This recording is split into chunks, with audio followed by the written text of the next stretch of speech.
Hello viewers, welcome to my channel. For my returning viewers, welcome back. Today we're going to finish up the rest of the steering on this XJ. So if you didn't catch the last video, we did hub assemblies and ball joints. And today we're going to be finishing up doing tie rods, the rest of the steering components in the front end. Again, if you didn't see on the last video, I'll tell you in this video, I got all of these components from 1A Auto. So if you're looking to get a good deal on some good quality parts, be sure to check out 1A Auto. The hub assemblies from O'Reilly's for this thing were 150 bucks a piece. So just for the hub assemblies, I would have been in this thing $300. I spent $300 on 1A Auto. I got the hub assemblies and a 13-piece steering refresh kit, which included upper and lower ball joints for both sides. The rest of that steering refresh kit we're going to be putting in today. So I guess we'll stop talking about it. Let's jump in and get started on this thing.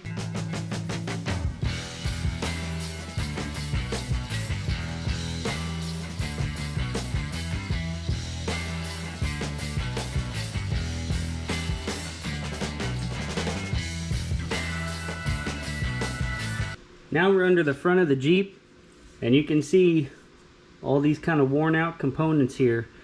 So the way I'm going to do this, I'm going to disconnect our steering stabilizer shock. I'm going to disconnect that. So to do that, we're going to bend this pin back straight, pull it through the castle nut. I like to use a pair of side cutters because you can grab onto it. And you can use the leverage of the side cutters to pull that pin out. Now the castle nut's a 19mm, and then we'll get our shock out.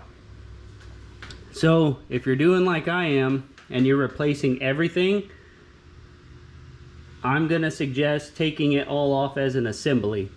So if you were just gonna do an outer tie rod end on one of the sides, or if you were just doing one component, you could take that tie rod or component loose, get you a point of reference as far as like measurements, and try to get the new one installed back pretty close to the same as the one you're going to take off. But since we're replacing everything with our steering refresh kit, I'm going to pull all this off as an assembly, so then we can measure our new stuff up against this and get it as close as possible.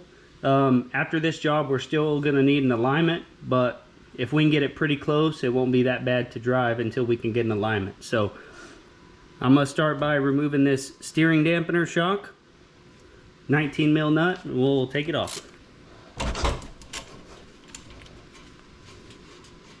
Now to get these to release, you can take a hammer and hit what it goes through. So we can hit right here on this tie rod section. Or you can put your castle nut back on to protect the threads, and then you can strike against the stabilizer that way.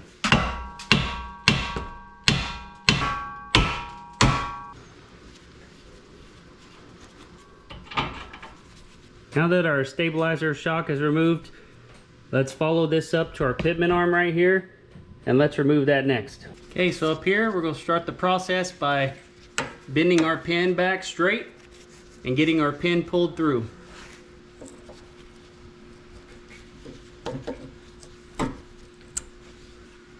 Castle nut's a 19mm.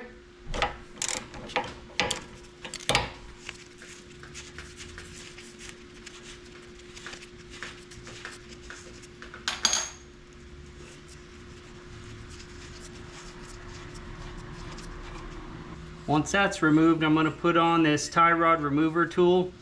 It's an EverTough, part number 67028. I think I picked this one up at O'Reilly, so should be able to get you one at any local parts house. Okay, now with our tool installed, now we just got to tighten down on this forcing screw, which is a 17mm, until our joint comes apart.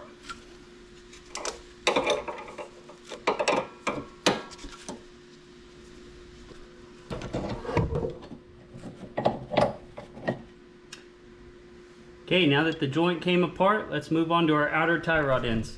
Now all that we have left to do is to remove our outer tie rods from the knuckle, and this whole assembly will remove from the vehicle, and we'll be able to get our new assembly set up. So removing these is the same process as we've already done. Gonna bend our tabs on our clip pretty straight. We're gonna finish pulling it out.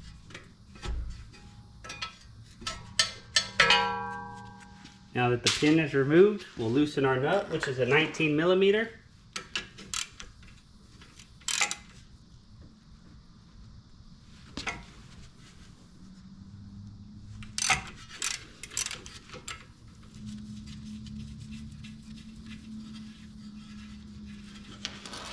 Now with that castle nut removed, we're going to strike right here on the outside of our knuckle with a hammer to get this tie rod to release and fall down.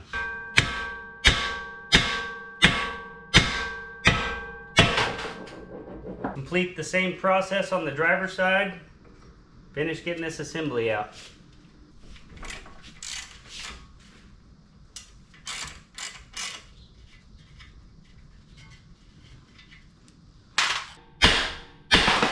Okay, so the first thing I'm working on here is this long tie rod end that goes from the passenger side.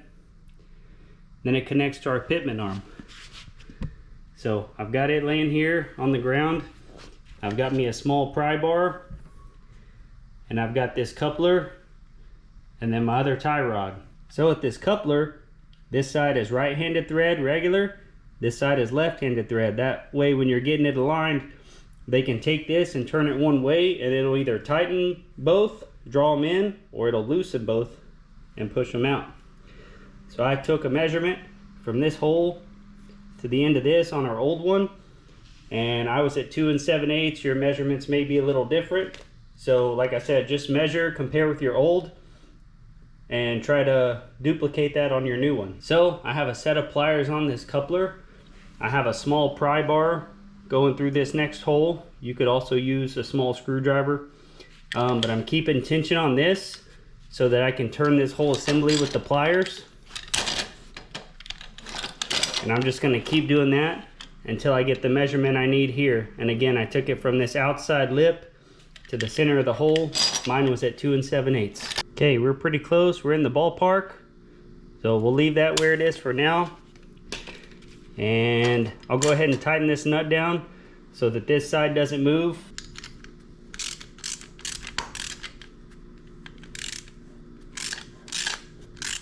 Okay, now that side's locked down. I'm gonna take a measurement on this side and start working on it.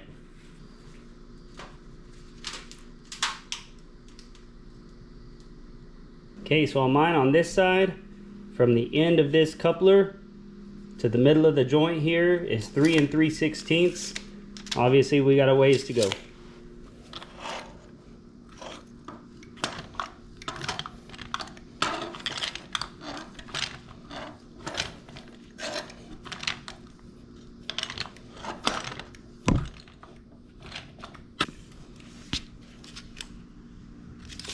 Okay, so I wanted to show you guys kind of the benefit to pulling all this out as an assembly. So you see we have the new piece here we just got put together. And if I line everything up down there, this lines up pretty close. Now again, we're still gonna go get this aligned, but everything's close enough to drive. And our other new part we got here, I measured how far this tie rod comes from this center adjusting rod. I lined those up. And now if we follow it down, I've already measured this side individually. But now when we lay these new parts up here, we can also make sure everything lines up pretty close. So I'll finish locking this one down. This is a 13 mil nut and bolt. And then we'll put these two pieces back together, put them in the Jeep. Okay, now with all of our new assemblies ready to go, we'll attach the two together. And we're not gonna torque any of this down until we get it in the vehicle. So we'll just get these started for now.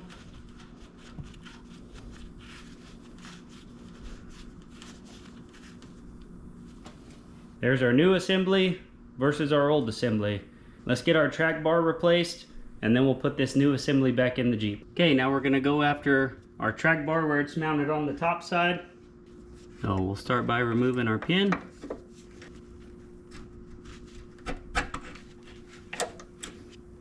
$19mm castle nut.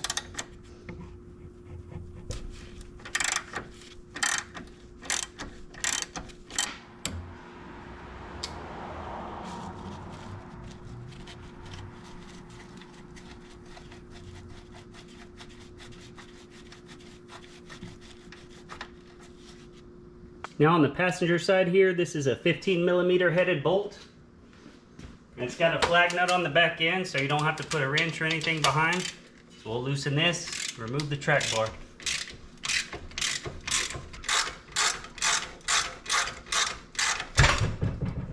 Okay, now to get the other side of it to let go, I'm just going to come in the driver's side wheel well here and strike the bracket it goes into.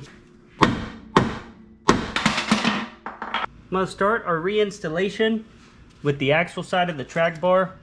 Now if your flag nut falls out, it's fine, just grab it, feed it back up in through the back. You can let it hang there. Now we're going to put our axle side of our track bar in, feed our bolt through. Now I'm going to hold our flag nut, get our bolt started. Now we'll run it down with our ratchet.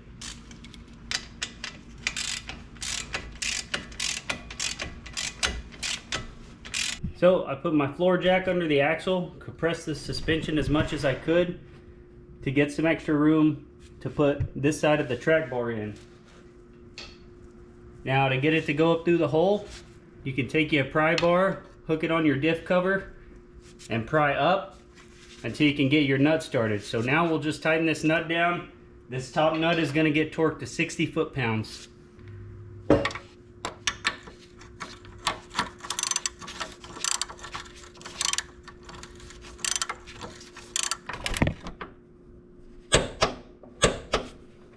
So the upper bolt on the track bar we just torqued down, that one's fine to do. This bottom one that's on the axle side, however, we're going to wait until we set the vehicle back down on its tires to torque, and it's going to get torqued to 40 foot-pounds. So reason being is these bushings are supposed to have some deflection up and down, and so since we have the suspension compressed, if we torqued it down now, it wouldn't have enough deflection down. So you want it in its normal riding position. That's when you torque these bolts down, and then you'll have that deflection up and down like you're supposed to. The next thing we'll move on to now, before we put our steering in, and since we have this axle and suspension compressed, we have new sway bar links included in our kit. So let me show you how to put one of those on. Okay, we're in our driver's side wheel well. Here's our sway bar. Here's our sway bar link. It's a 17mm nut on the top. So we'll start by taking that off first.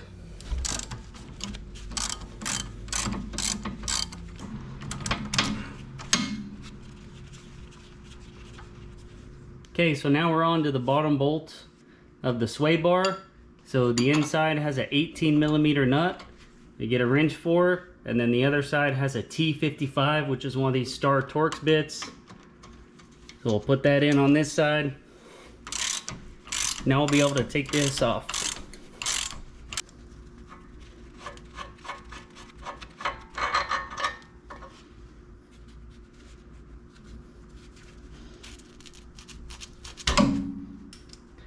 So here's our new sway bar in link. So we're going to prep it for installation. We're going to remove the nut, the washer, and this rubber bushing off the top, so that when we get it ready, it'll be able to slide up through. Before I'm able to put this back in, I'm gonna let our jack down from doing the track bar, let all the pressure off the suspension, and then I'll put these sway bar in links in the top. But for right now, I'm just gonna bolt them back to the bottom perch. So we'll feed our bolt through. We'll put our nut on the other side and we'll tighten it up.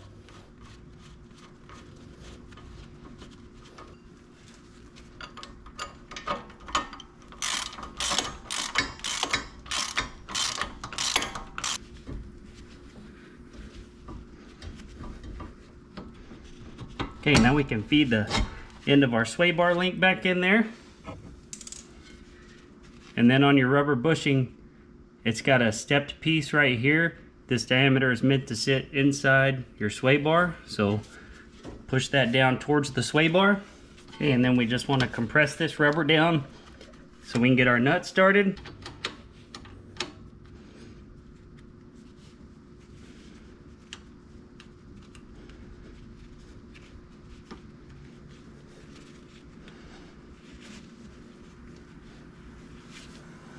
Now that our nut is started, we'll tighten it up.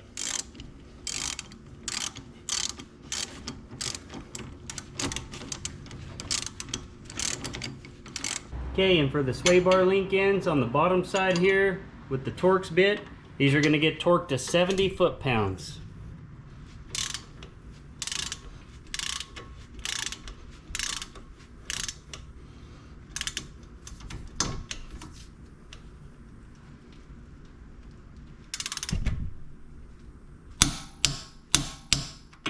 Okay, so now our entire new setup will slide under the Jeep. We're just going to pick a side to start with. So we'll start on this side since we're right here on the passenger side. I'm going to remove our nut from our outer tie rod end. Feed it back up through the knuckle.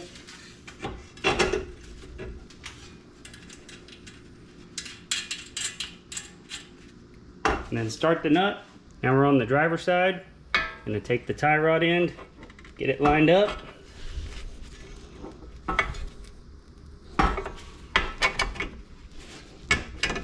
Push it back up through, start our nut. Okay, so we're onto our pitman arm.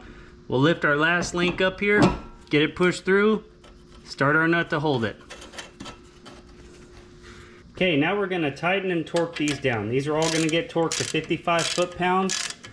I'm going to start by just tightening them up first.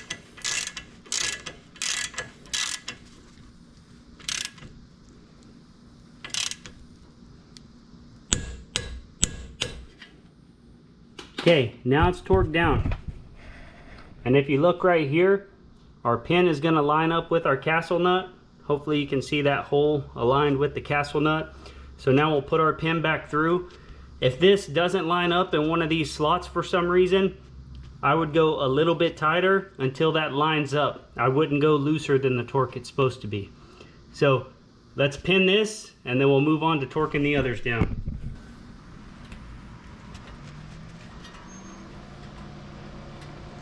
Okay, we'll put the pin through, bend one side over, bend one side around.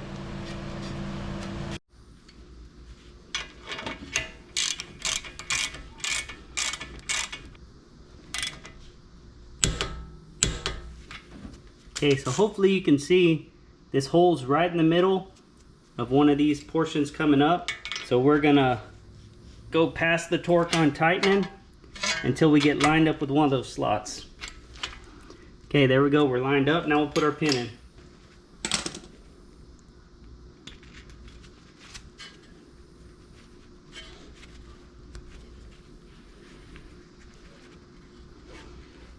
Okay, onto our pitman arm, same thing. It's gonna get torqued to 55 foot-pounds.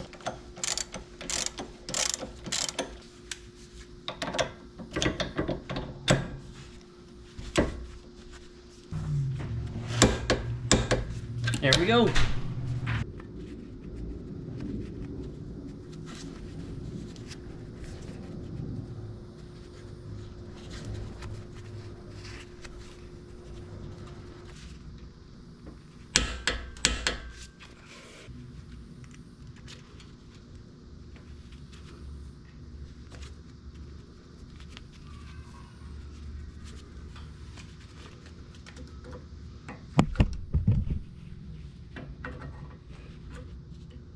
Well, there you have it, guys. That's how to do a complete steering refresh on one of these XJs. Now, mine's a 91 model. This process should be the same all the way up to 2001, I believe.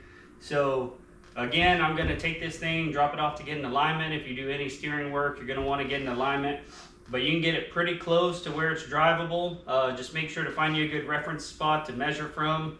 And when you put your new one on, try to get it close to that same measurement. You know, count your turns of the tie rod coming off, do the same amount of turns of your new one going back on. Things of that nature, just to try to get it close so it's somewhat drivable so you can get it to the shop. Now again, I got these parts from 1A Auto. I got a heck of a deal on them, so I'll leave a link to them down in the description if you want to check them out. I'll also leave some links to my social media accounts, so if you want to follow me on Instagram, Facebook, or send me a message over there, feel free to do so. I try to reply to messages pretty quick. I try to reply to comments pretty quick. So if you guys have any questions, comments, concerns, I'll try to address those as soon as possible. So thank you guys so much for watching this video. I hope you found it helpful, informational, or maybe even just entertaining. So either way, Hope you guys got something out of this. Thank you so much for watching. I appreciate it very much. And we'll catch you guys on the next video.